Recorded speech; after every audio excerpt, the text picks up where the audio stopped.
Welcome to Dynamite Jarrod's VHS review. Today we're watching Godzilla vs. Destoroyah. Fuck the intro, let's pop this fucker in the trusty old VCR.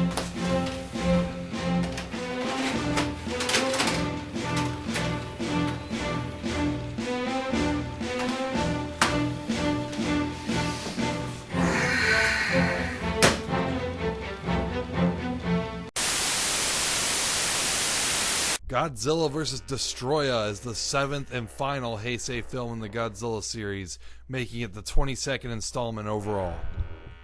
The film starts out pretty strong with a scene of Godzilla showing Hong Kong what's up, but quickly falls into that Godzilla trend of horrible dialogue scene after horrible dialogue scene. These fuckers just will not stop talking. Shut the fuck up! Godzilla looks a little different this time around, and that's because of the massive amount of radioactivity in his body has caused him to reach a state of critical mass. So basically Godzilla can explode at any moment, and the explosion will be so massive that it's going to blow up the entire fucking planet. Obviously what this means for us is that we get to watch the G-Force spend half the fucking movie thinking of a way to stop Godzilla's explosion. Yay. So while all this is going on, a bunch of monsters show up and start fucking everything up. It turns out that these new monsters were created by Dr. Serizawa's oxygen destroyer that killed Godzilla in the first film. These early Destoroyah scenes are a highlight. They remind me of a B horror movie.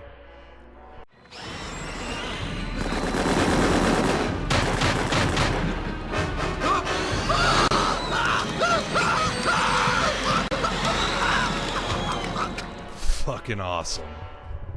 These monsters continue to grow as the movie progresses until they meet up with baby Godzilla, who's actually a lot bigger now and actually looks like Godzilla for once. Baby Godzilla and Destoroyah fight, and baby Godzilla actually defeats Destoroyah at first. So just as we're about to get a happy father-son reunion, Destoroyah returns in its final form and fucking kills baby Godzilla right in front of Godzilla. You don't fucking do that. You don't kill fucking Godzilla's son right in front of him.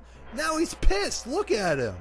So Godzilla and Destoroyah start kicking each other's ass, and it's a pretty good fight actually, but you'll never guess how it fucking ends.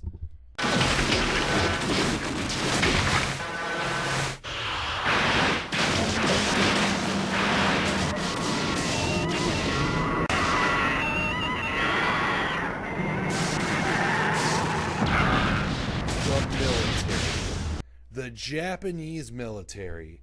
22 Godzilla films, and they haven't done shit.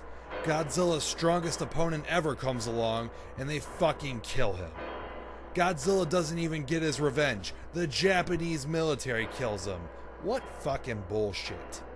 So after the fight, Godzilla starts his meltdown, and the Japanese military hit him with a plethora of ice weapons that apparently stopped this explosion that was supposed to destroy the entire planet.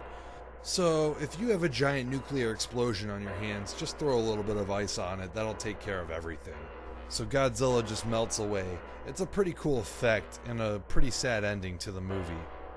But just as the credits are about to roll, baby Godzilla is revived by Godzilla's radiation.